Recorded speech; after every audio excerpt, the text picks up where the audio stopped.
अस्सलाम वालेकुम dear student of class 8, my self Mohammad Javed Khan. बच्चों, मैं आपको सेल्फिश जाइंट का जो चैप्टर रह गया था वो आपको आगे से पढ़ाना शुरू करूँगा। Down stair ran the giant in great joy. Down stair का मतलब होता है सीढ़ियों के नीचे। रैन द जाइंट, राक्षस तेज़ी से सीढ़ियों के नीचे भागा। ना ग्रेट जॉय का मतलब होता है बहुत खुशी में। And out into the garden, और फिर कहाँ पहुँच गया? गार्डन में। ठीक है। ही हैसेंट अक्रॉस द ग्रास। हैसेंट का मतलब था तेज़ी से जाना। ठीक है। अक्रॉस द ग्रास, और तेज़ी से घास की तरफ गया। And came near the child, near to the child, और बच्चे के पास आ गया। And when he came quite close his face grew red with anger. When he came quite close, जब वो काफ़ी करीब आ गया, हिज फेस का मतलब उसका चेहरा, ग्रू का मतलब वो हो गया रेड का मतलब लाल, विद एंगर का मतलब गुस्से से। एंड ही सेड, उसने कहा, Who had dared to wound thee? Who had का मतलब है has, dared का मतलब हिम्मत की, to का मतलब to wound thee का मतलब दी का मतलब you, तुमको जख्मी करने की किसने हिम्मत की।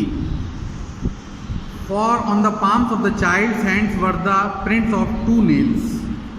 ठीक है। क्योंकि the palms of the child, palms कहते हैं हथेलियों को, उस बच्चे की हथेलियों, child's hand, उस बच्चे की हाथ की जो हथेलियाँ थी, but the prints of 2 nails का मतलब उस पर निशान थे किसके? 2 कीलों के, उसके हाथों से। ठीक है। उसके हाथों पर निशान थे काय के? 2 कीलों के निशान थे। एक इस हाथ पे था और एक उस हाथ पे था। And the prints of 2 nails were on the little feet, और 2 ही कीलों के निशान थे उसके छोटे पैरों पर। मतलब 2 उसकी हथेलियों पर था कीलों के निशान, और 2 उसके पैरों पर कीलों के निशान थे, ऐसे किसी ने उसके पैरों में, हाथों में कीले ठोक दी हूँ।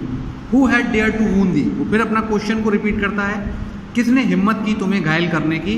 क्राइड द जाइंट, जाइंट चिल्लाया, टेल मी, मुझे बताओ, that I may take my big sword and slay him, ताकि मैं अपनी बड़ी सी तलवार, मैं टेक का मतलब ले सकूँ, बिग सोर्ड का मतलब बड़ी सी तलवार, एंड स्ले का मतलब है मर्डर हिम, कत्ल कर सकूँ उसको। ठीक है।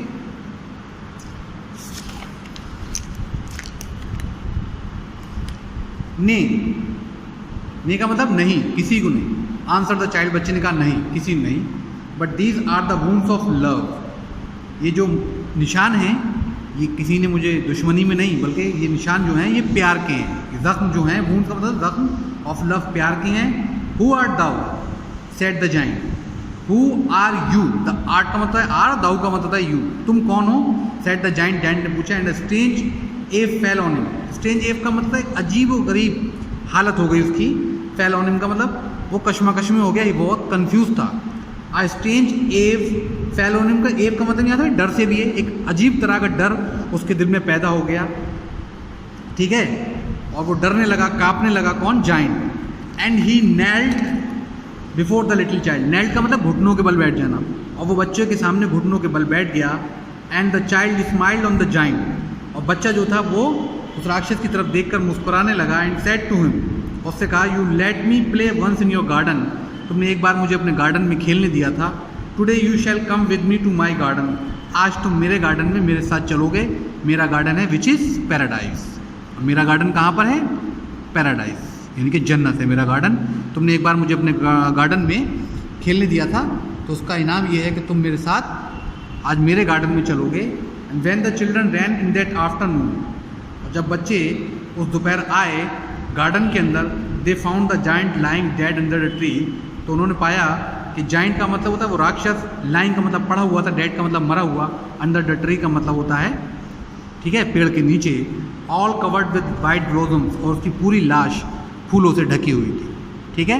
मतलब वो जाइंट मर गया और वो बच्चा उसको लेकर कहाँ चला गया?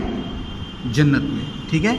अब आपको शायद ये अंदाज़ा हुआ होगा कि वो बच्चा कौन था। उसके हथेलियों पर और उसके पैरों पर काय के निशान थे। एक्चुअली ये कोई और नहीं बल्कि जीसस क्राइस्ट थे। कौन थे ये? Jesus Christ. आपने नाम सुना होगा ईसा अलैहिस्सलाम का। ठीक है। तो क्रिश्चियनिटी के हिसाब से उनको जब सलीब पर चढ़ाया गया था तो उनके हाथों को, उनके पैरों में कीलें ठोक दी गई थी। ठीक है। उनके पैरों में, उनके हाथों में कीलें ठोक दी गई थी, जिसकी वजह से वो निशान उनके हाथों पे और पैरों पे थे। जिसमें से खून बह रहा था, ठीक है। तो वो कहते हैं कि ये निशान प्यार के हैं, मतलब उन्होंने अपने लोगों के लिए और अपने धर्म के लिए जान दे दी थी। और ठीक है, अकॉर्डिंग टू क्रिश्चियनिटी के हिसाब से उनके हाथों में और पैरों में वो निशान थे, वो कोई और नहीं बल्कि खुद जीसस क्राइस्ट थे, जो उस जाइंट की भलाई के लिए, ठीक है, उसकी नेकी करने की वजह से उसका टाइम आ गया था, उसके मरने का वक्त आ गया था, तो उसको, क्योंकि उसने बच्चों को खेलने दिया, उससे जीसस क्राइस्ट बहुत खुश हुए, जिसकी वजह से जीसस क्राइस्ट उसको दोबारा लेने के लिए आए, ठीक है, कि तुमने मुझे अपने गार्डन में खेलने दिया, तुमने बच्चों को गार्डन में खेलने दिया, इसका इनाम ये है कि अब तुम मेरे साथ मेरे गार्डन में यानी कि पैराडाइज में रहोगे। और ये कह के वो उसको अपने साथ ले गए और वो बूढ़ा जाइंट वहाँ पर मर गया और उसकी पूरी लाश उन फूलों से ढक गई। I hope you understand this story. मुझे उम्मीद है कि आपने ये कहानी समझ ली होगी, ठीक है बच्चों। आप इसको वीडियो को अच्छी तरीके से सुनिएगा और मैं इसके पीछे आपको इसके क्वेश्चन आंसर भी भेजता हूँ। Thank you very much.